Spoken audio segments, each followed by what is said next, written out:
Hi, thanks for tuning in to Howard University News. Yesterday, Oprah Winfrey delivered a speech on campus to this year's graduating class of 2007. Now we will go to a clip of the speech so the viewers at home can experience it firsthand. President Swigert, trustees, distinguished guests, my fellow honorees, my shero, Dr. Dorothy Height, graduates, parents, friends, what a deep honor to be here today for me. I think Dr. Gates said it best.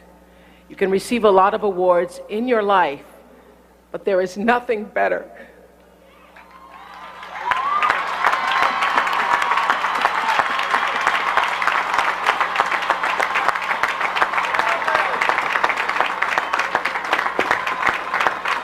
There is nothing better than to be honored by your own. Thank you. Thank you.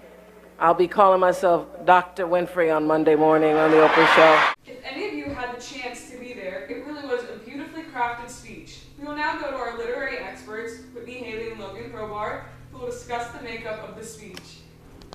Thanks for that, Carolyn. Now I'm here with Logan, and let's talk about how Oprah Winfrey, her format of the speech, how she set everything up. I really liked in the beginning how, she addressed her audience, and she made it really personable, and she said, there's nothing better than to be honored by your own. Right, and the part where she says how it is a deep honor to be here. Yes, yeah, you can really feel the vibe from her. I like it. Yeah, and I also liked, towards the middle of the speech, she uses personal stories, to incorporate and kind of convey her messages and advice. Right, specifically paragraph 12, where she talks about her grandma and how she had a dream for her to grow up in a world that had more equality rights than when her grandma used to live in. Yeah, and I also liked in paragraph 15 how she talks about her tough years in Baltimore and how important it is, to get through those hard times. And she uses those personal experiences. Right, and she talks about how her father said she will never give up. She said, I'll read you a quote. He said, "Don't you give up on that job, girl. You're never going to make $25,000 in 1 year. That's my father's dream for me, but God could dream a bigger dream than you can dream for yourself." Yeah, and I really like that. A lot of dreams going on that there. allusion, kind of to God and a higher power also. Right, and that repetition Yeah. really gets the point going. Yeah, and also, let's move on to ethos and pathos. Right.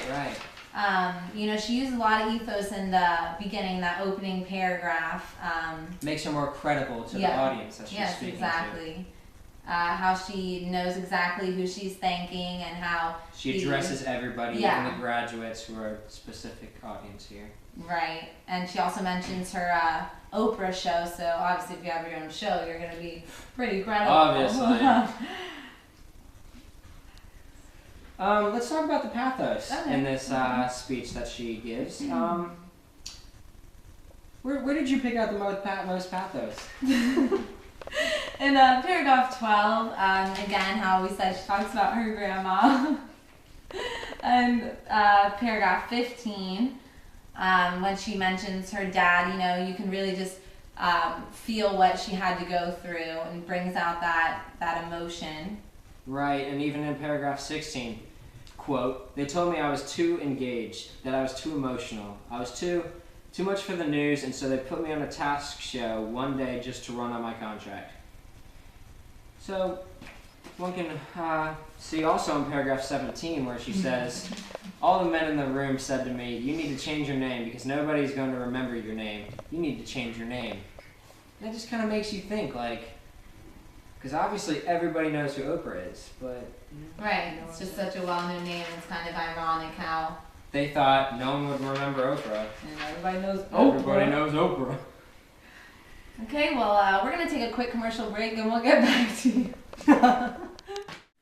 Have you ever had a craving for something delicious, but you're so focused on your studies that you just don't have time? Well, we're selling something brand new. Chocolate. Come now and buy some chocolate. Sweet, sweet chocolate. I always loved it.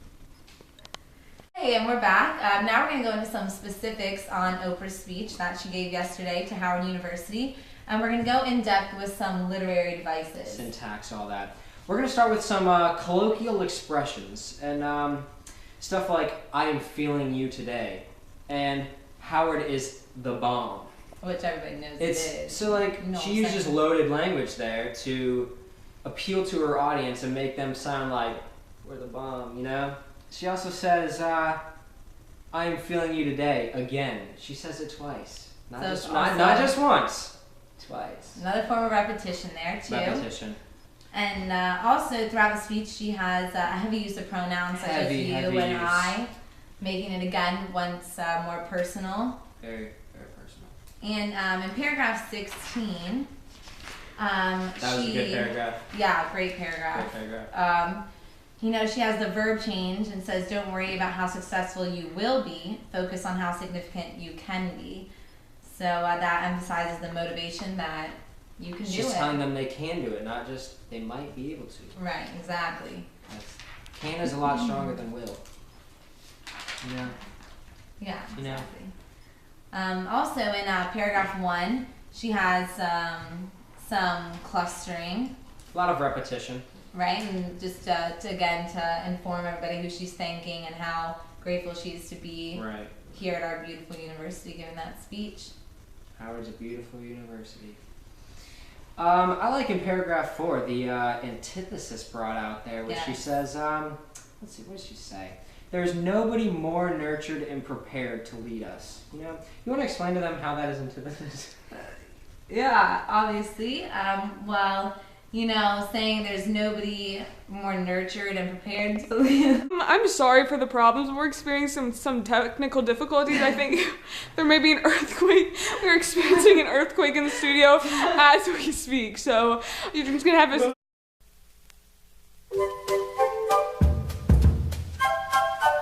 notification that 6.3 on the Richter scale. But we are back and technical difficulties are all solved. Yep, so we left off with antithesis that Logan so kindly asked me to explain. And she did perfectly. Yes. So paragraph 5? Yeah, in paragraph 5 there is a sense of parallelism. Much parallelism. And repetition, in fact. Where I'll read it from the beginning. Quote, you sat in your different classes, you have tested, you have done reports, you have turned in your exams, you deserve to be here today. Congratulations.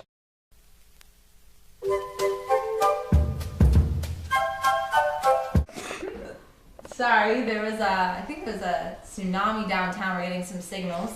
Anyways, back to this fabulous speech. Where were we? Paragraph 9. Yeah, there was lots of figurative language. If you look, there was a metaphor, and says you may take several paths that end up on what might be a dead end for you at the moment, but this is what I also know for sure. So she has good literary devices in there. Right. Paragraph 9 also has a little bit of religious. Right, that illusion. Yeah, she says, you must trust in the words of my favorite Bible verse that say, and know the Lord will lead you to a rock that is higher than thou. Right, and that's obviously religion is a key firm. thing everybody can relate to. Very firm. Most people can relate to. Not everybody, but Not most everybody. people. Just single everybody out. Right. Paragraph 14, she uses a lot of repetition. Seems like she does that a lot in this speech, doesn't she? Right. Specifically in paragraph 14, she says grateful a ton. She's telling them to be grateful. That's also glittering... glittering generalities. Exactly. Yeah, a little bit of loaded language. Good stuff. Right. Also in paragraph 15, she uses a tricolon. And she says, so I tried to live in the space of God's dream, and the television executives told me, I'll go on with that, sorry guys, told me that when I was in Baltimore that I was just too much. I was too big and I was too black. So the parallelism there. A day, you could help these poor animals in need, just 5 cents a day, and that's all it takes. Look how sad. Abuse, hunger, living on the streets. Weighs 3 pounds. This dog should weigh 15 pounds. So as you can see, 5 cents a day, contributing to food and health.